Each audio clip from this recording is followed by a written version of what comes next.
Hi all, welcome to the Success Club. This video is sponsored by mynewskin.nl. Check out the website. I am now at chapter 16 of the book The Science of Being Well by Wallace D. Wattles. Supplementary instructions. In forming a conception of health, it is necessary to think of the manner in which you would live and work if you were perfectly well and very strong. To imagine yourself doing things in the way of a perfectly well and very strong person, until you have a fairly good conception of what you would be if you were well.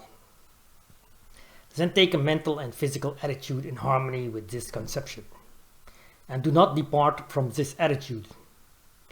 You must unify yourself in thought with the thing you desire, and whatever state or condition you unify with yourself in thought will soon become unified with you in body. The scientific way is to sever relations with everything you do not want, and to enter into relations with everything you do want. Form a conception of perfect health and relate yourself to this conception in word, act, and attitude. Guard your speech. Make every word harmonize with the conception of perfect health. Never complain. Never say things like these. I did not sleep well last night. I have a pain in my side. I do not feel at all well today. And so on. Say, I'm looking forward to a good night's sleep. I can see that I progress rapidly and things of similar meaning. Insofar as everything which is connected with disease is concerned, your way is to forget it. And insofar as everything which is connected with health is concerned, your way is to unify yourself with it and in thoughts and speech. This is the whole thing in a nutshell. Make yourself one with health and in thoughts, word and action. And do not connect yourself with sickness either by thought, word, or action. Do not read doctor books or medical literature, or the literature of those whose theories conflict with those herein set forth. To do so will certainly undermine your faith in the way of living upon which you have entered, and cause you to again come into mental relations with disease. This book really gives you all that is required. Nothing essential has been omitted, and practically all the superfluous has been eliminated. The science of being well is an exact science. Like arithmetic, nothing can be added to the fundamental principles, and if anything be taken from them, a failure will result. If you follow strictly the way of living prescribed in this book, you will be well, and you certainly can follow this way, both in thought and action. Relate not only yourself, but so far as possible all others in your thoughts, to perfect health. Do not sympathize with people when they complain, or even when they are sick and suffering. Turn their thoughts into a constructive channel if you can. Do all you can for their relief, but do it with the health thought in your mind. Do not let people tell their woes and catalogue their symptoms to you. Turn the conversation to some other subject, or excuse yourself and go. Better be considered an unfeeling person than to have the disease thought forced upon you. When you are in company of people whose conversational stock in trade is sickness and kindred matters, ignore what they say and fall to offering a mental prayer of gratitude for your perfect health. And if that does not enable you to shut out their thoughts, say goodbye and leave them. No matter what they think or say, politeness does not require you to permit yourself to be poisoned by diseased or perverted thought. When we have a few more hundreds of thousands of enlightened thinkers who will not stay where people complain and talk sickness, the world will advance rapidly toward health. When you let people talk to you of sickness, you assist them to increase and multiply sickness. What shall I do when I am in pain? Can one be in actual physical suffering and still think only thoughts of health? Yes. Do not resist pain. Recognize that it is a good thing. Pain is caused by an effort of the principle of health to overcome some unnatural condition. This you must know and feel. When you have a pain, think that the process of healing is going on in the affected part, and mentally assist and cooperate with it. Put yourself in full mental harmony with the power which is causing the pain. Assist it, help it along. Do not hesitate when necessary to use hot fomentations and similar means to further the good work which is going on. If the pain is severe, lie down and give your mind to the work of quietly and easily cooperating with the force which is at work for your good. This is the time to exercise gratitude and faith. Be thankful for the power and health which is causing the pain, and be certain that the pain will cease as soon as the good work is done. Fix your thoughts with confidence on the principle of health which is making such conditions within you that pain will soon be unnecessary. You will be surprised to find out how easily you can conquer pain, and after you have lived for a time in this scientific way, pains and aches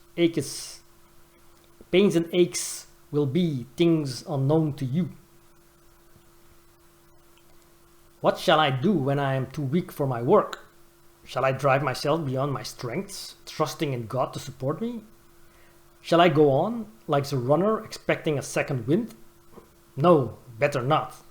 When you begin to live in this way, you will probably not be of normal strength, and you will gradually pass from a low physical condition to a higher one.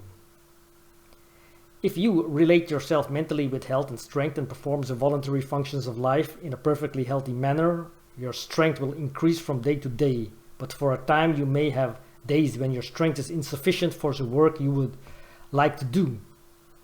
At such times, rest and exercise gratitude. Recognize the fact that your strength is growing rapidly and feel a deep thankfulness to the living one from whom it comes. Spend an hour of weakness in thanksgiving and rest, with full faith that great strength is at hand, and then get up and go on again. While you rest, do not think of your present weakness. Think of the strength that is coming. Never at any time allow yourself to think that you are giving away to weakness. When you rest, as when you go to sleep, fix your mind on the principle of health, which is building you into complete strength. What shall I do about that great bugaboo which scares millions of people to death every year? Constipation. Do nothing.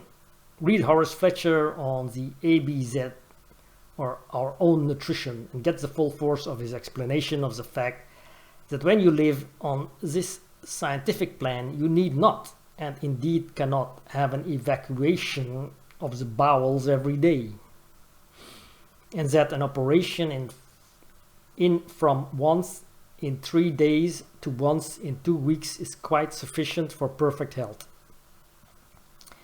The gross feeders who eat from 3 to 10 times as much as can be utilized in their systems have a great amount of waste to eliminate.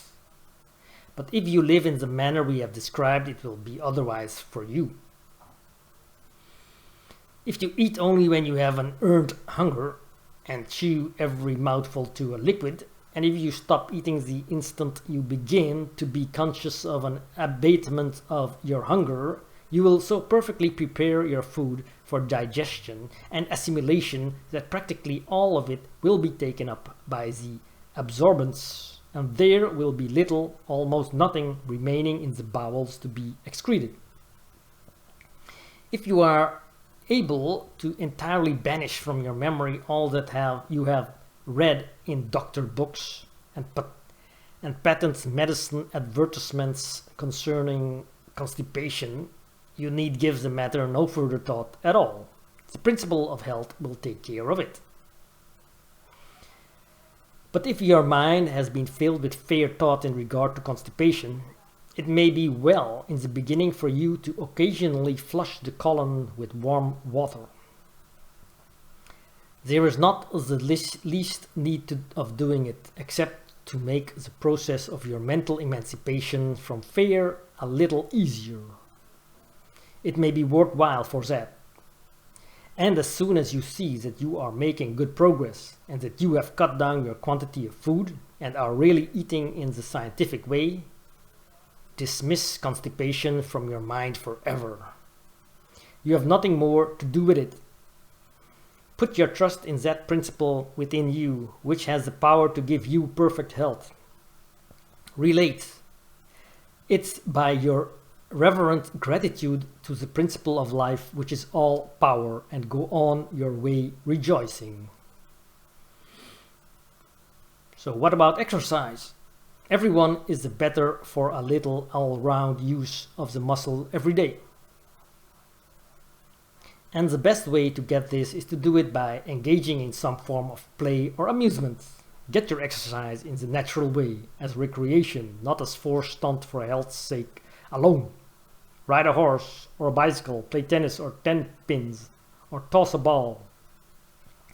Have some avocation like gardening, in which you can spend an hour every day with pleasure and profit.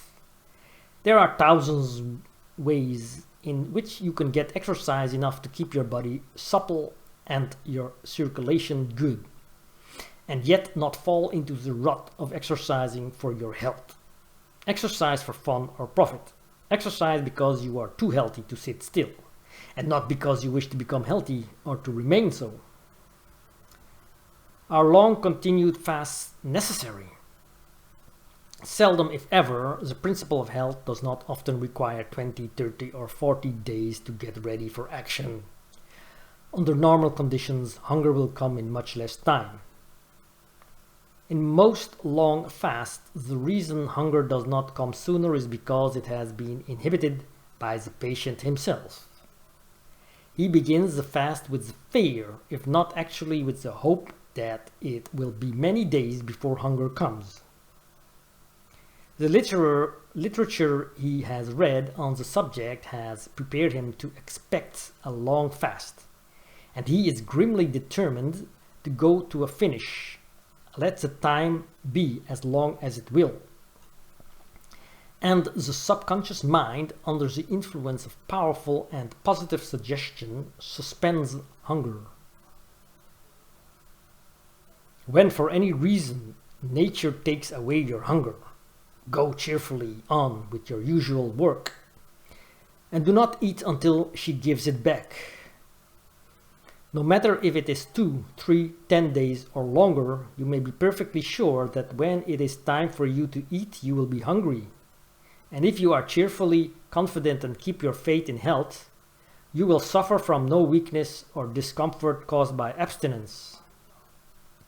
When you are not hungry, you will feel stronger, happier, and more comfortable if you do not eat than you will if you do eat, no matter how long the fast. And if you live in the scientific way described in this book, you will never have to take long fasts.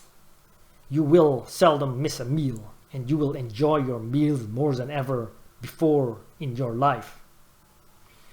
Get an earned hunger before you eat, and whenever you get an earned hunger, eat. Thanks for watching chapter 16. Hope you enjoyed it.